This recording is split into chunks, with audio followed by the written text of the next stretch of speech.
अस्सलाम रहमतुल्लाहि व बरकातुहू।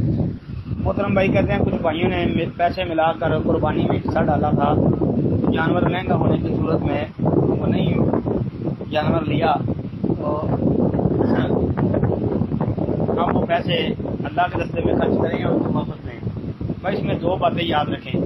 एक बात तो ये है कि जिन्होंने हिस्सा डाला था, अगर तो उन्होंने हिस्सा इस बुनियाद पर डाला था कि हम पैसे जो दे रहे हैं, जो हिस्सा डाल रहे हैं, शराकत कर रहे हैं, इसके बदले में हमें गोश्त मिलेगा, यानी जो गाय के 7 हिस्से होंगे, गाय के गोश्त के 7 हिस्से बनेंगे, उनमें से हमारा हिस्सा हमें मिलेगा।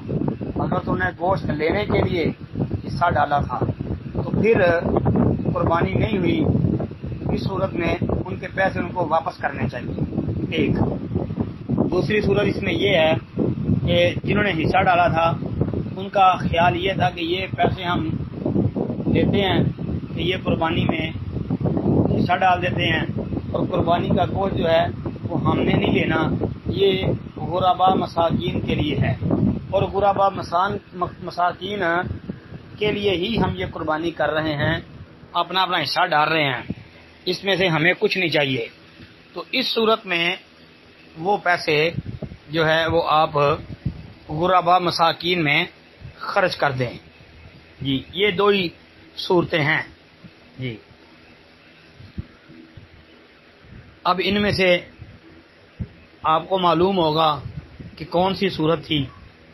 जो सूरत इन दोनों में से थी, अगर साथियों ने गोश्त लेना था तो उनको वो गोश्त नहीं मिल सका, कुर्बानी नहीं हुई, तो फिर उनको पैसे वापस कर दें।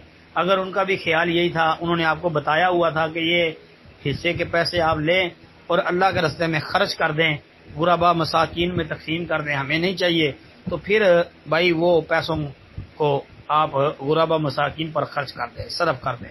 अस्सलामु अलैकुम रहमतुल्लाहि व बरकातुहू।